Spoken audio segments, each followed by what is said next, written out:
Hey everyone, and welcome to another episode of Death By, where contestants will earn reps for their arguments for a chance to stand on top of the podium pedestal. I am your host, Lauren Kalil. Whoever I decide has the best argument through the final round will earn 30 seconds to talk about any topic of their choosing. On today's episode, we have the man who apparently does it all. He produces, he announces, he co-hosts many podcasts that I am also on, Sean Woodland. Try not to screw this up, Lauren. Clicking buttons and answering questions today.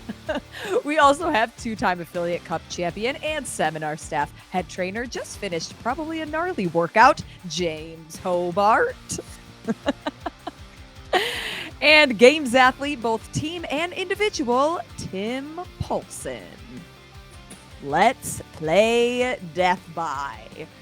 So by now, you guys have probably seen the news. I've thrown the rundown out into the trash because today we are talking about where the new CrossFit Games location will be, and it is Fort Worth, Texas. Some of the details that we know thus far is that the games will be held from August 8th through the 11th at Dickies Arena. So without having many more details, is this a yeehaw or a Yeenaw?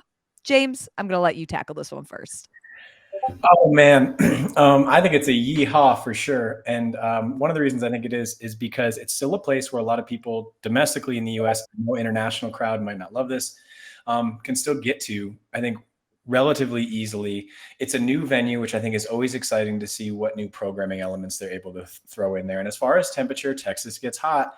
But I think you can also catch some really nice weather down in Texas. So overall, I'm really excited. The other thing we all forget about on this end is that one of the big parts of this event game is that it's what the city brings to the sport of CrossFit. And I would imagine Fort Worth is bringing a lot. It's a big city, right there, nestled up next to Dallas. So I'm expecting a lot from this event and really excited. James earns 2 points for his answer. Tim, we're going to go to you. I'm curious, does this make you want to throw your hat in the ring to compete another year? What are your thoughts? I'm a little more Yeenaw. If I think James brought up some great points. I think from like a pure size of the city, draw for fans, things like that, there's definitely a lot of pluses.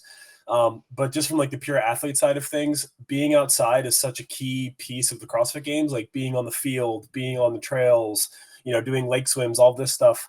And I guess I'm having trouble seeing how Texas weather in modern day Texas, it's like been over 100 degrees for basically most of the summer. So I'm just kind of curious what that looks like. I guess I am hoping to be pleasantly surprised by what they can come up with from a creative standpoint, like using different venues, from a programming perspective, all of that. But I guess just looking at kind of the weather, geography, things like that alone, I'm a little confused why we went further south in like kind of the peak of summer. I guess I don't really see it, but hey, like I said, surprise me, please, in a good way. 3 points for Tim. Sean, what are your thoughts? Did you give it a yeehaw or Yeenaw? Well, I'm going to go. We're going to run the gamut here. I'm going to go yee. I think I need some more information on this because I think, look, when we first went to Madison, when you drove to the Alliant Energy Center, there was nothing there. And I thought, how are they going to pull this off? This is a gargantuan task. And they ended up making it, I think, a really great home for the CrossFit Games. And I think that they had the city get behind it. It was a fantastic atmosphere. I think they really were able to maximize what they had around it.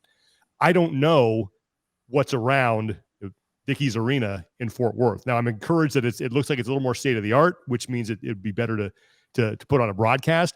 But to Tim's point, look, are we going to go outside and do tests out there in 100+ degree heat? How are we going to? Are there going to be other venues involved? What more is around it? So right now we have a location, but I don't have enough. I don't feel like I have enough information to make a full judgment on what this thing is really going to look like.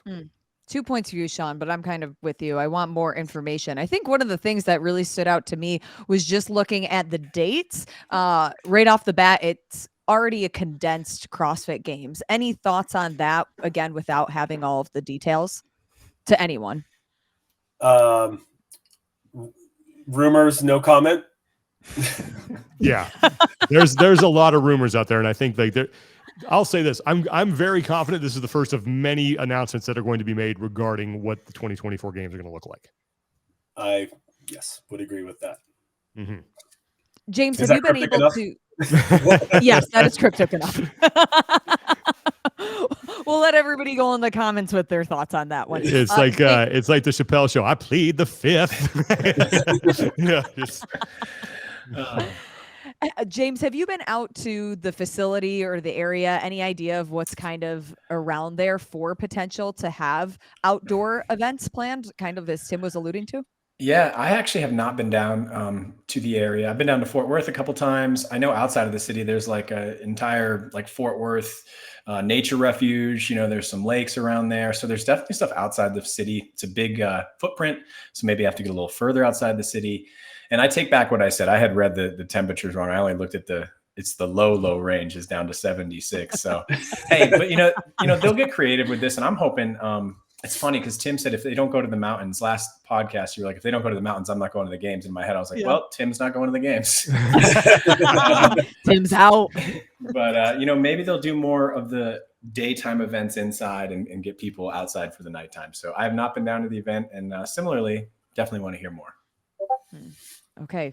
As Sean said, hopefully this is just one of many emails that we're going to get with more details. But now, people can at least start booking their hotels, reservations. Has anybody checked to see if everything's already booked up? Probably all sold out. Yeah, I'm sure there are large swaths of rooms that are unavailable right now. Get your Airbnbs while you can. Chase Ingram's got a spare bedroom nearby. You might want to, you know probably what? say, make a pretty penny off that. That's a good idea. We could all stay with Chase. He's going to open up his doors to all of his friends, which is us. And speaking of Chase, if you guys haven't listened, we will be having Chase on our podcast talking a little bit more about it. He's our Texas correspondent is what we will call him for today. On to topic number 2. Off-season competitions, they're ramping up as we look forward to Rogue, Dubai, Wadapalooza, and even a new competition in the UK, FitFest. So far, the rosters, they look pretty stacked with several games athletes preparing to compete. Which athlete matchup are you most excited to see in the off-season and why? Tim, I'm going to let you start this round. Oh, well, I have to go with the matchup that I know for sure might, is actually going to happen. And I think if you're not ready to watch the games that wasn't at Rogue with Adler, Krenikov, and Ricky, I don't know what else you could really want to see this offseason. Assuming Roman's healthy, he's recovered his ankle, Adler's still in pretty good shape, and Ricky's obviously been training really hard for this event, after recovering pretty quickly from his injury, missing out on semis in the games. I don't know what else you could really ask for. I think that matchup between the three of them, kind of the podium battle that, maybe a lot of people were hoping to see at the games. I think that's probably the thing I'm most excited for in the offseason. I have another answer, but I don't know if we're actually going to see the matchup, so I will save that for another. Oh, come on. Give us. Yeah, you have to say it, whether it happens or not. Just give it to us. That might be my answer. He's going to steal it. Exactly. If no one says it, I'll give it up afterwards. Yeah. Okay. Well, we'll bring it back to you, Tim. Any early predictions of those three men? I guess if I'm gonna go put my money on somebody, I probably would actually put it on Ricky at Rogue. I think mostly just looking at he's been training specifically with this event in mind since probably he got hurt and knew he was going to miss the games. So I think, a lot of the other guys, Roman's been rehabbing his injury. Adler's coming off of a peak performance at the games. Who knows what his training is really going to look like from an intensity standpoint the month after the games. Whereas Ricky's coming in just guns hot, ready to make a statement. So if I were going to put money on someone, it would be Ricky. Nice. Another 3 points to Tim. Sean, I'm curious, what's your answer here? Is it what is in Tim's brain right now? Well, my answer was absolutely what Tim said. There is really one marquee matchup, and I would even just cut Gerard out of that. Everyone wants to see Roman going head to head with Adler right now. There's some heat there, and we haven't had that in a while. But because he gave that answer, I'll give the answer that he didn't want to give. And if this matchup happens, I think it's going to be fantastic at Rogue, and that is Laura Horvath. And if Tia Toomey comes back for the first time since winning the CrossFit Games a couple years ago, I want to see that matchup because now this is the first time that I can, in a long time, since 2016, that Tia Toomey will go into a competition after the games as not the fittest woman on earth. And will she have enough in the tank to knock off Laura Horvath, who has not skipped a beat since winning the game? She's still training.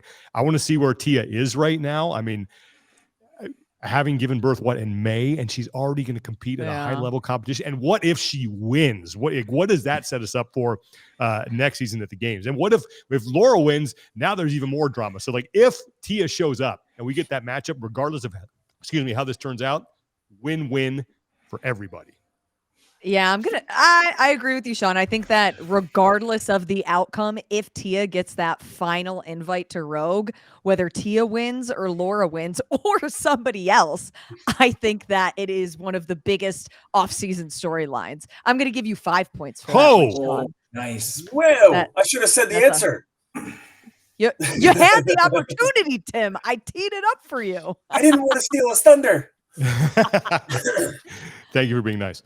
Okay, James, bring it home. Tell us one that we're not thinking of right now. I don't have one, and I'm going to do something that I always slag Chase for. Is I'm going to fence it here, but I will say this: the best thing that could happen for the female competition is either Tia goes and somebody else wins, or Laura wins and Tia's there at Rogue. I think that sets up a really exciting women's season. But I will say, for the first time in a long time, I'm more excited about the men's side of the field than the women's. And I do think it's the Adler-Karenikov story. Let's see that play out. Like we were talking about WWE, Sean, everyone loves a good rivalry. And this is a real one that we have not had in a long time. But what I'm saying is we saw Chandler Smith, maybe the best we've seen him at the games. And even though he went into that injured, and he's performed well at Rogue in the past. So what I am hoping to see is we see a nice fight between Roman and Adler, but they get too caught up in it and somebody else sneaks out on top. Maybe it's Ricky, maybe it's Chandler. But again, I think mixing it up and surprises make for a more exciting season. So that's what I want to see. I mean, it might be the Ricky or the Roman and Adler show, but I don't watch much WWE, but doesn't a guy occasionally just drop down from the rafters? Yes, and you're getting it. That's Ricky. Ricky's coming down from the rafters with the Superman cape on, ready to take someone out. Perfect. I love it. James, I'm going to give you 2 points for that still. I'll take it. I like the effort. I feel like you should get one more just for the WWE. No, I'll take two. Okay. I'm okay with final. Sean, you keep trying to control the points. I'm sorry. I just want to give James a little pat on the back for that. Yeah. We'll give him a pat without a point. Okay. We call it the pity pat. Sorry, James. I tried. And Sean, you're actually in the lead right now. You've got 7 points. Tim right behind with 6, and James with 4 as we head into round number 3. With the 2023 season now in the rearview mirror, what is one thing that CrossFit did well and one thing that needs improvement as we head into the 2024 season? James, I'm going to let you kick this one off. Oh, man. You already touched on, I think, one thing that CrossFit is doing well and did well last year, and that's just getting information out a little bit earlier. From my side, working inside the company, I've seen the games team continue to speed this up and get more stuff out sooner. I think public facing this is happening, and I think it's really crucial for a lot of reasons, not just athletes, but especially for getting fans to events. So that's one thing, and I think that's going to keep happening. One thing to improve for 2024 is I'd really just like to see very direct, clear parameters around minimum work requirements for workouts. We had a lot of that going on last year. I feel like the minimum work requirement is the simplest way to clean up all of that discussion around, is an athlete gaming? Should they compete injured? So on and so forth. If we set that work requirement, I think that cleans all that up and we can have an awesome season. James will be awarded 4 points for the final round. Sean, you're next. Okay. I am going to say my win from this last season was the standardized programming throughout the entirety of the CrossFit Games season. I think that makes for, especially in the semifinals, I think that makes for great storytelling from week to week to week. You can track, test records. You can build anticipation for, hey, this athlete's going in week 3. I can't wait to see him or her, go after this challenge. So I really liked, the simplicity of it, where athletes weren't benefiting because they went to one semifinal as opposed to the other, and maybe got some beneficial programming. Everybody had to face the same thing. I'm going to disagree a little bit with James. I get what he's saying about the communication thing, and I think in some places that was indeed better.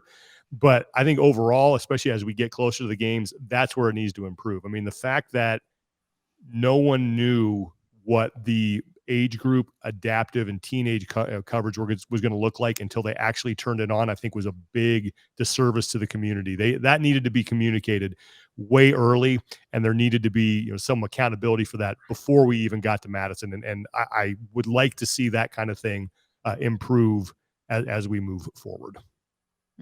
3 points for Sean. Okay, Tim, what are your thoughts? A good and a bad? My good, I would say, honestly, actually, like, I guess I would say hats off to Balls on programming as a whole. Like, I think, like, looking back at the season, I think there was a lot of really good line walking on, for the most part, like incorporating some new things while staying true to a lot of core tenets of CrossFit. So I think, like, nuances aside, just looking back at the whole picture of the season from the open through, I just thought that every stage was honestly really solid and appropriate across the board. Again, without getting into the nitty gritty of some of this stuff. So I think that would be a big win, is just kind of like the whole programming from the open all the way through. And this kind of goes into what Sean was saying. Standardized was great, but I guess like looking at the events, what made up semifinals, what made up the games, quarterfinals, all of that. I think the individual events really kind of hit the nail on the head and were appropriate for the most part for what they were testing. So I guess that would be my thumbs up. My improvement for 2024 would be storytelling. I think athlete storytelling specifically, and more distinctly, is like not the same people we see all of the time. There's a lot of really cool stories in CrossFit, people coming from different backgrounds, people really involved in the community, some not as involved in the community, and just kind of like highlighting all of that on a more frequent basis just makes people more engaged in the sport. You watch football games and you see what guys are doing with their charities. You see, like you hear all these stories kind of coming out throughout the season, and it just makes you like players more and gets you more invested in a team or the sport itself. And I think CrossFit, they're doing more of it, but we need, tenfold more than we are currently. More storytelling. I like it. And as storytellers on here, can you give us any hints of who we should be shooting a text or a DM to get on the show, Tim? Oh man. Honestly, I think just like going past the usual candidates. I think like that's, like we hear from the same 5 to 7 voices on both the men's side and the women's side so frequently that it's just like getting some, obviously it requires a little bit of research on, CrossFit's media team, things like that. Just kind of like seeing what people are doing, like what is their background? Where do they live? Do they have a cool circumstance? But I think, again, just getting outside of those familiar voices, I think would be like really nice and refreshing for a lot of people, and maybe turn them on to a new athlete, get them excited to follow someone else, or, excited to follow someone else's journey. 3 points for Tim, and somehow Sean Woodland. Pinch hitter. How'd that happen? Snuck in there. Yeah. He just snuck on in and took the show. Well, I was not at all prepared for this, but sometimes it's better when you go in blind. You don't read the questions before the test. Well, now I cannot do the whole where the game's going to be, because now we know, right? That was going to be my fallback, because that's been the sort of the victory speech moving from Kotler and Chase the past couple times. So here's what I'm going to do. I'm going to use Tim's point as inspiration. I agree 100% with him. And I think, moving forward, I would love to see for this next season, CrossFit do some sort of season-long thing. I don't know. You could call it Miles to Madison, maybe. And or now it's got to be Miles to Fort Worth, Miles to Texas, whatever you want to call it. I'm just spitballing. But you could follow people throughout the entirety of the season. And to Tim's point, they don't need to be the big name athletes. They can be an adaptive athlete. It can be a teenage athlete. It could be an athlete who, is maybe trying to work through some adversity to try and get to the CrossFit Games. If you follow those stories throughout the season, and then you get to the games and you tell the story of the CrossFit Games, and that's where you get all your big name athletes, and everyone loves that. I think that'd be a win-win for everybody. And that kind of storytelling has the potential to get you outside of the CrossFit bubble and expose yourself to a new audience that knows nothing about this and that might want to walk into an affiliate, pay the money, get in better shape, and really, make their lives better and become fans of the sport. So I agree 100% with Tim. Let's find a way to get this done for 2024. Fitness to Fort Worth can be the new name of the show. I like it. Footsteps to Fort Worth. That's nice. Something about attacking a fort. There's got to be some like badass, storming the fort. There you go. Yeah, storming Fort Worth. Or see how we go. We're getting there. You go. See, we're doing all the work here, guys. Good Run. Good thing this wasn't one of the questions.